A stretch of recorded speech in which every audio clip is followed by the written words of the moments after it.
हाँ जी, 12th class. I hope बच्चे आप सबकी प्रैक्टिस अच्छी चल रही है। पिछले दिनों सीबीएसई ने सैम्पल पेपर इशू कर दिया था बेटा, और मैंने आप सबको व्हाट्सएप पर भेज दिया था। आई होप आप सबने वो देख लिया। अब मैं चाहती हूँ एक बार हम उसका सॉल्यूशन, उस पेपर को एक बार थॉरोली डिस्कस कर लें, राइट? तो आज मैं यही पेपर, सैम्पल पेपर जो सीबीएसई ने इशू किया था, उसी से रिलेशन एंड फंक्शंस टॉपिक के क्वेश्चन लेने लगी हूँ। बट उससे पहले एक बार हम रिव्यू कर लेते हैं कि पेपर पैटर्न पूरा था क्या। देखिए, 5 सेक्शन में पेपर बटा हुआ है। ए सेक्शन में एमसीक्यूज और एजर्शन रीजनिंग क्वेश्चन है। 18 एमसीक्यूज, 2 एजर्शन रीजनिंग। हर एक क्वेश्चन 1 मार्क का होगा। टोटल 20 क्वेश्चन, तो 20 मार्क्स का ये पोर्शन हो गया। बी सेक्शन में very short answer type question होंगे। हर क्वेश्चन 2 मार्क्स का होगा। 5 क्वेश्चन होंगे बेटा ये, दैट मीन्स 10 मार्क्स का ये सेक्शन हो गया।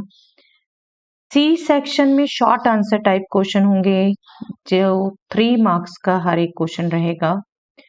6 के क्वेश्चन है बेटा 3 मार्क्स के, दैट मीन्स 18 मार्क्स का ये पोर्शन। देन डी सेक्शन में long answer type question, 5 marks का हर एक क्वेश्चन होगा बेटा। 4 total question, that means 20 marks का ये पोर्शन।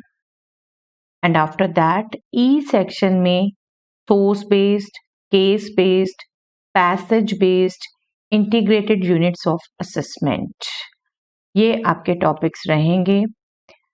4 मार्क्स का हर एक क्वेश्चन रहेगा और 3 क्वेश्चन रहेंगे ये 12 मार्क्स का टोटल।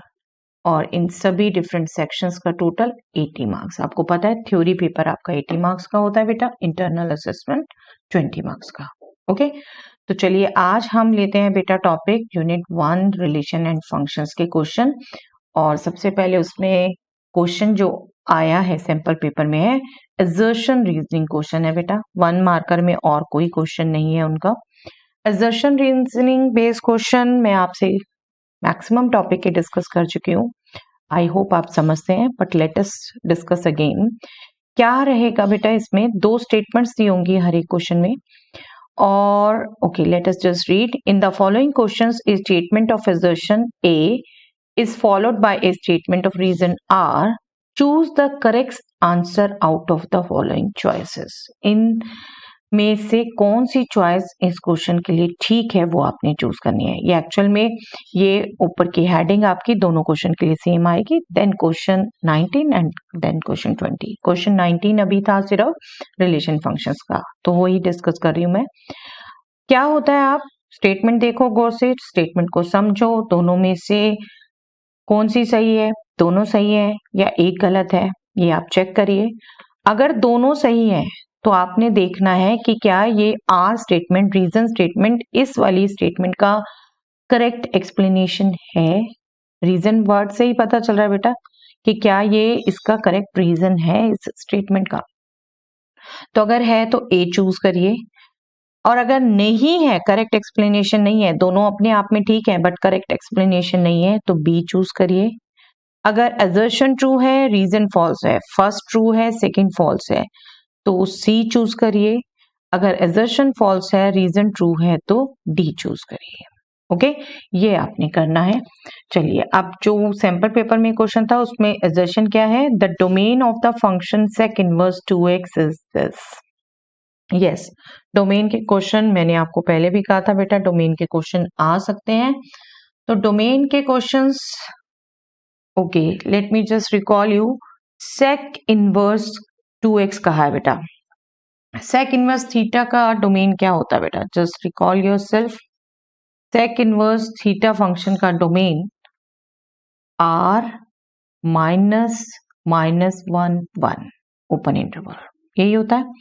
दैट मीन्स इसको अगर दूसरे ढंग से आप कहें तो एक तरीके से theta less than equal to -1 and theta greater than equal to 1। Okay, तो यहां बात की जा रही है सेक इनवर्स 2x की।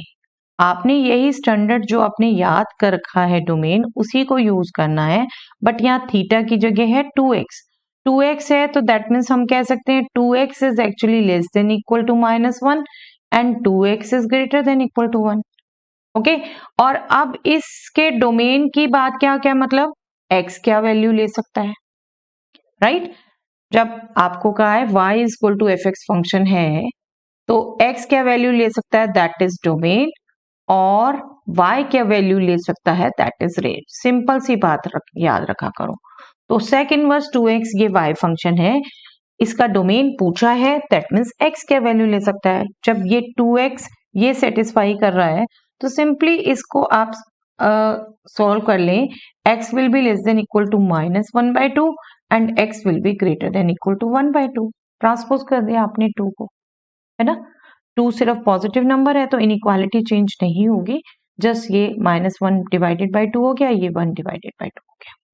और इसको लिखने का दूसरा तरीका ही ये है, x less than equal to -1/2 means x belonging to -infinity to -1/2, x greater than equal to 1/2 means x belonging to 1/2 to infinity। ये दोनों में से कोई भी हो सकता है तो union. Okay, that means assertion true है, assertion ट्रू है। ठीक है, चलिए अब रीजन पे आते हैं, रीजन ट्रू है या नहीं। sec inverse -2 is -π/4। Okay, sec inverse -2, देखिए ये सीधा पता चल रहा है इसकी कोई एक प्रिंसिपल वैल्यू ब्रांच दे रखी है, प्रिंसिपल वैल्यू दे रखी है, और यहाँ डोमेन की बात हो रही है। तो अगर ये करेक्ट भी हुआ तो रीजन तो नहीं होगा, ये तो देखते ही पता चल जाता है, बट ये करेक्ट है या नहीं ये बिल्कुल हम चेक करना चाहेंगे। तो सेक इनवर्स माइनस थीटा क्या होता है बेटा, pi minus sec inverse theta, right.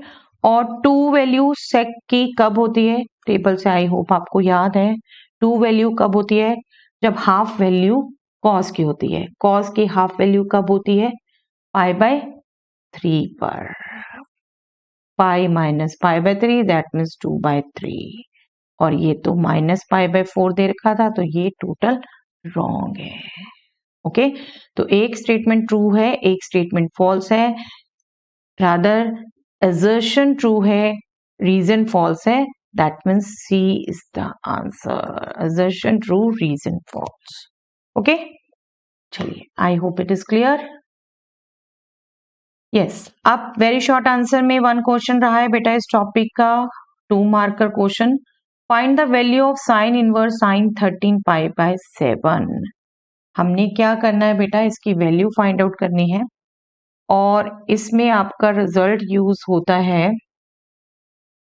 देखिए रिजल्ट के बिना हमने डोमेन में भी बात की थी, बट आपको कहा था रिजल्ट याद रख लो तो और बढ़िया। Sine inverse sine theta is theta only if theta belongs to the principal value branch -π/2 to π/2। Okay, तो 13π/7 तो इसमें नहीं है बिल्कुल किसी भी हाल में, है ना। π/2 0.5 अप्रॉक्स और ये 1 पॉइंट समथिंग है। तो हमने यहाँ पर इसको चेंज करना है, और चेंज हम जनरली करते हैं अलाइड एंगल यूज करके, है ना। साइन इनवर्स साइन 13π/7 अगर मैं देखूं तो 14π - π/7 दैट मीन्स 2π - π/7 लिख सकती हूँ मैं इसको। 2π माइनस थीटा फोर्थ क्वाड्रेंट में आ गया बेटे, और फोर्थ क्वाड्रेंट में साइन होता है नेगेटिव, तो ये हमारा हो गया -sin π/7, राइट। और minus sine theta means sine minus theta, sine of -π/7, और ये डेफिनेटली इसमें बिलोंग करता है। -π/7 क्लियर कट इसमें बिलोंग करता है, -π/2 to π/2 में। That means this you can write now -π/7। Okay, ये 2 मार्कर क्वेश्चन है बेटा, इतना एक्सप्लेनेशन देना बनता है, बिल्कुल देना चाहिए।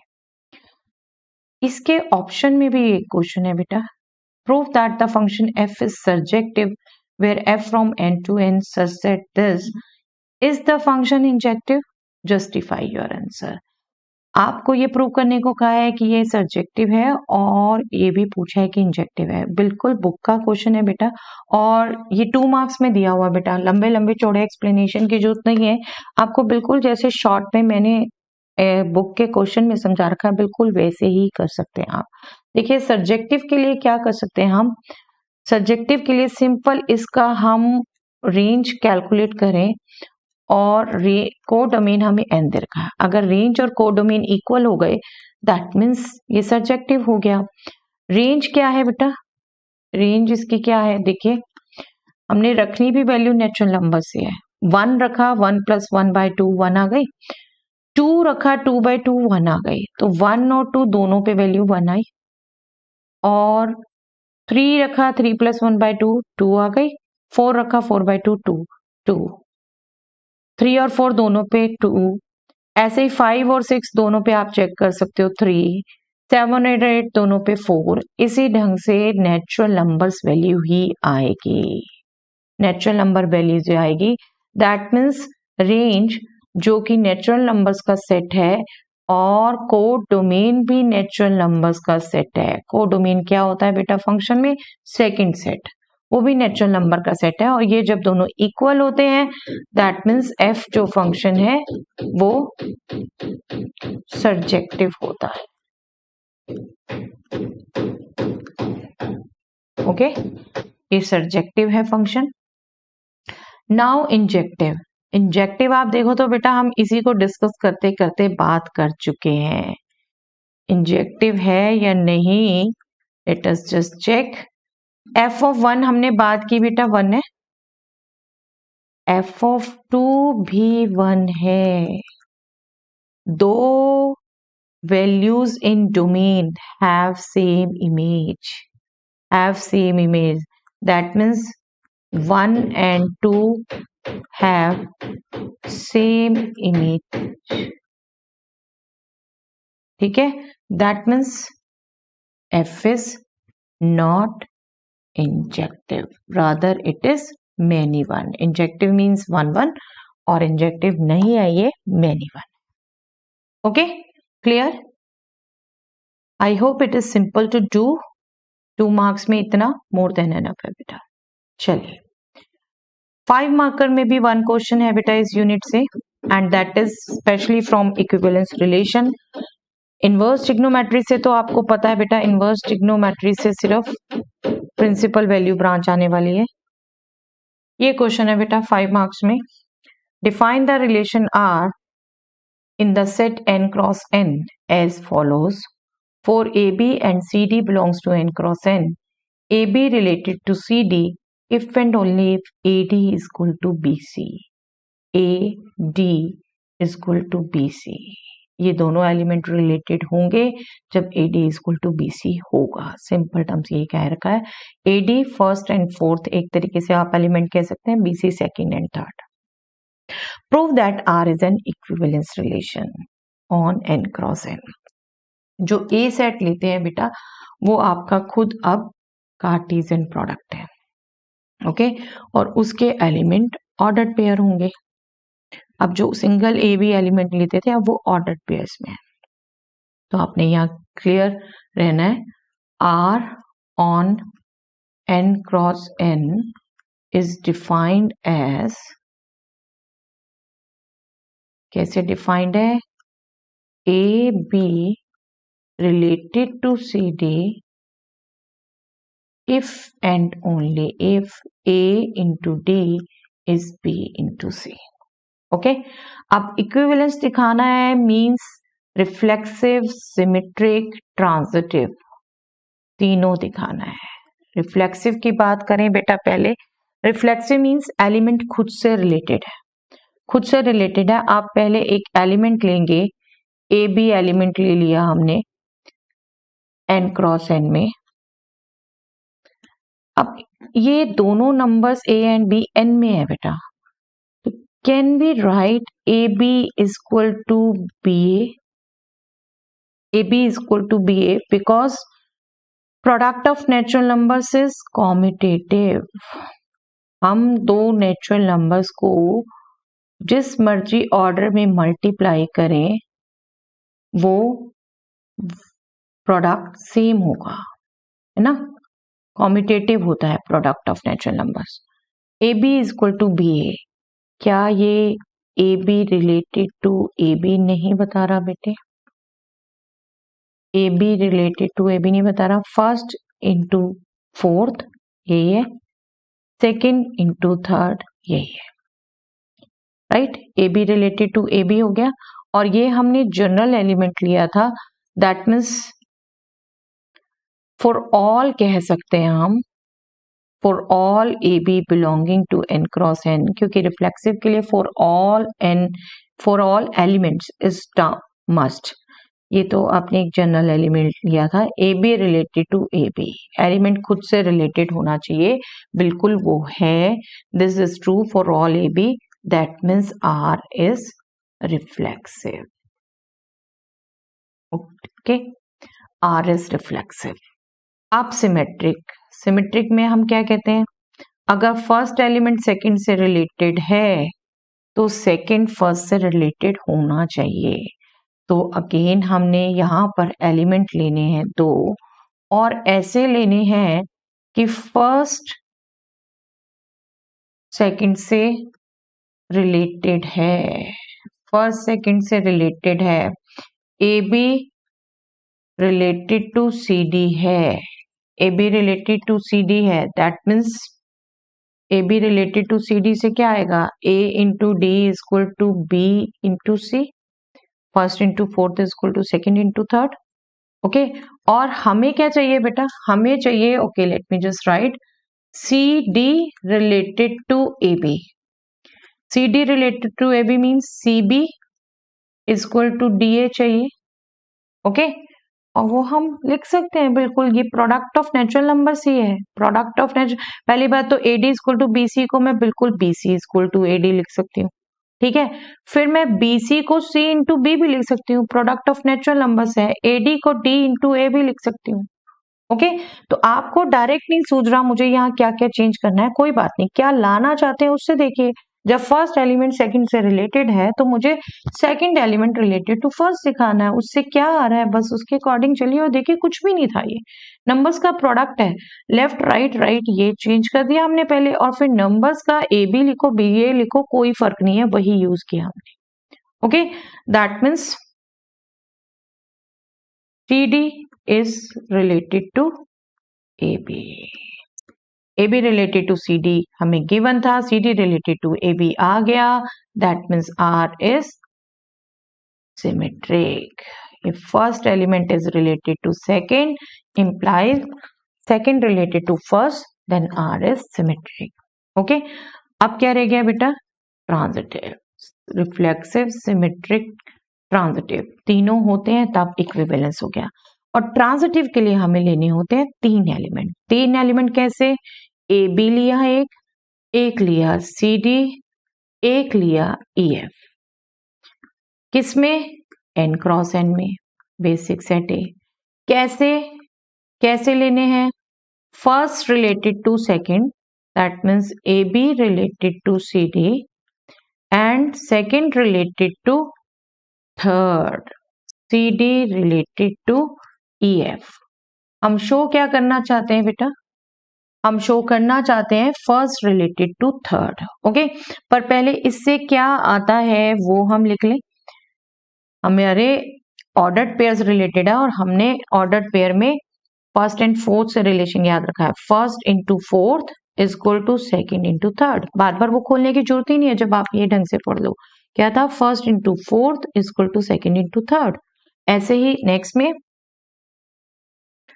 C into F, first into fourth is equal to second into third, D into E, okay. लाना क्या है हमें बेटा, लाना है हमें ये फर्स्ट एलिमेंट थर्ड से रिलेटेड होना चाहिए, that means A into F is equal to B into E, B into E. अब आप देखो कैसे कर सकते हैं हम इसे, AD is equal to BC है, या तो बेटा हम यहाँ से कोई वैल्यू पुट कर दें, चलिए C से हम वैल्यू पुट कर दें DE ओवर F, यहाँ पर C की वैल्यू, उसको भी कर सकते हैं, वरना इन दोनों इक्वेशंस को सीधा मल्टीप्लाई भी कर सकते हैं, मल्टीप्लाई भी कर सकते हैं इन दोनों को, let me just do that only, क्योंकि मल्टीप्लीकेशन एडिशन से ही ज्यादातर आ जाती है बेटे। AD into C F is equal to BC into D, okay, multiply कर दिया. Let me just write the sign if you want. अब दोनों तरफ सी है कैंसिल, दोनों तरफ डी है cancel. We will left with A F is equal to B E. A F is equal to B E. That means A B related to A F. यही है ना, first into fourth is equal to second into third, right. That means R is transitive. हम symmetric transitive सबके लिए नहीं कहते, हम उन एलिमेंट्स के लिए कहते हैं जो इफ पार्ट फॉलो करते हैं, राइट. अगर ये ऐसा होगा तब ऐसा चेक करते हैं. ओके, तो क्या हुआ, आर रिफ्लेक्सिव, सिमेट्रिक, ट्रांजिटिव तीनों हो गया. That means R is equivalence relation. R is an equivalence relation. बस लिख देते हैं बेटा, इसको हम लिख देते हैं.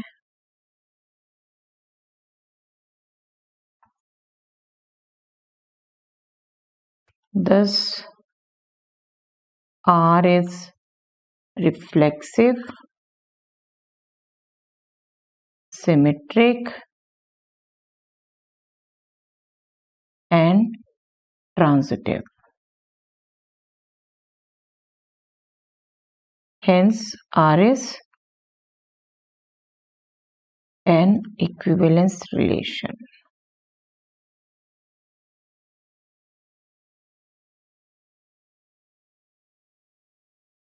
ओके, चलिए नेक्स्ट क्वेश्चन. अपने आप करके जरूर देखिए बेटा इन क्वेश्चंस को. Okay, given a non-empty set X, define the relation R in Px. Px means power set of X. Okay, as follows.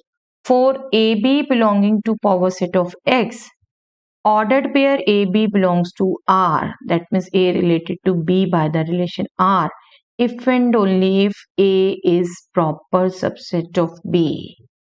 Prove that R is reflexive, transitive and not symmetric. Reflexive है, reflexive means element खुद का ही subset होना चाहिए बेटा. खुद का subset proper subset से नहीं लिखा जाता. I think question should be most correct if it is written subset like this, क्योंकि रिफ्लेक्सिव में एलिमेंट को खुद से रिलेटेड होना चाहिए. एक सेट खुद का सबसेट होता है बिल्कुल, लेकिन प्रॉपर सबसेट नहीं होता, राइट. आई थिंक यही थोड़ी सी कमी लैंग्वेज में है बेटा, कई जगह एनसीईआरटी में भी है, कहीं आई. But you should learn the exact.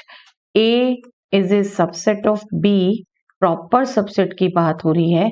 और जब हमने ए को खुद से रिलेटेड करना है तो प्रॉपर सबसेट नहीं सबसेट कहा जाता है. इक्वालिटी भी बात की जाती है, बी नहीं सॉरी, ए की बात कर रहे हैं हम.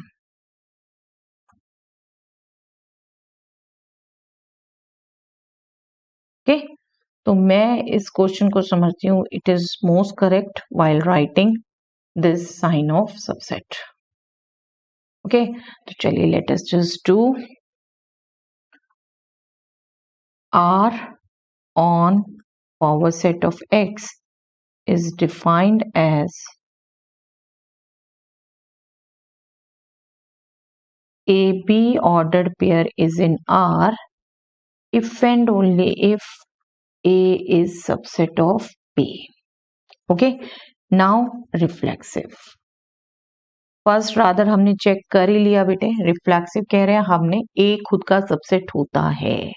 For A belonging to power set of X, A is subset of A itself, है ना, होता है सबके लिए.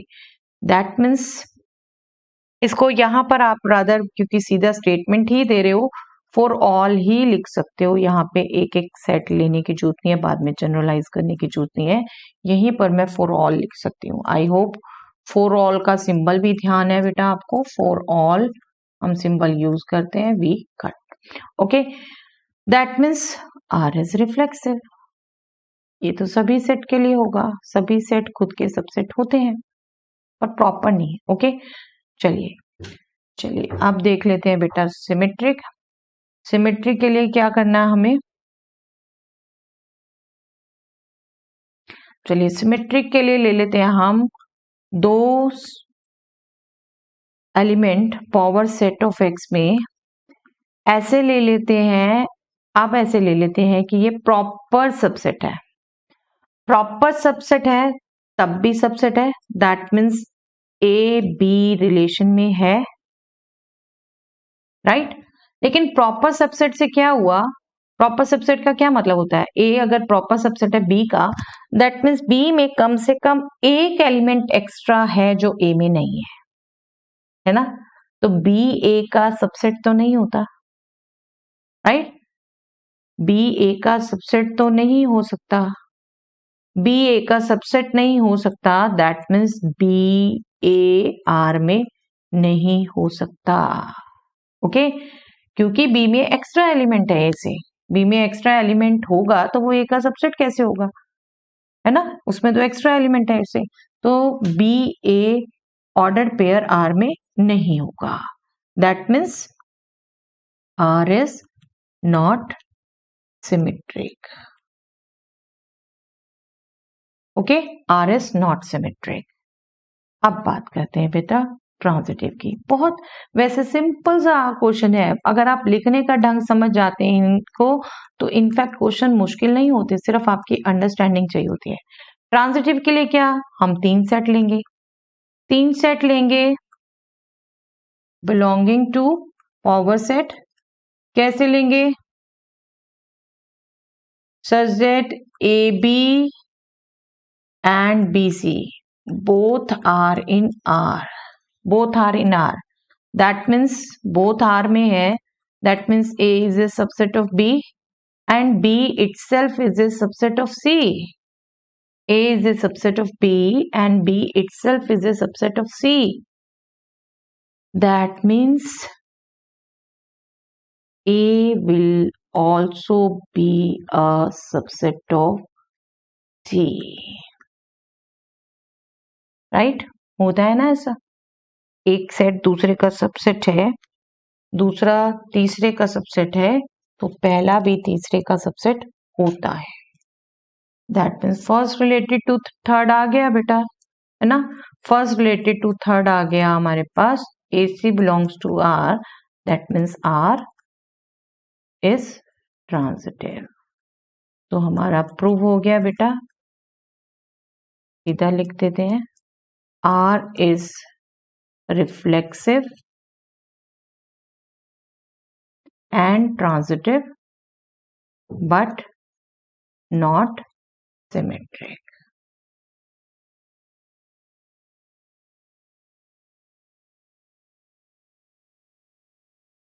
चलिए, I hope it is clear बेटा, बट सामने सुनने से क्लैरिटी इज नॉट सफिशिएंट, बार बार आपको समझा रही हूँ, अपने आप हर क्वेश्चन आपने करके जरूर देखना है। ओके, चलिए, that's all for the day.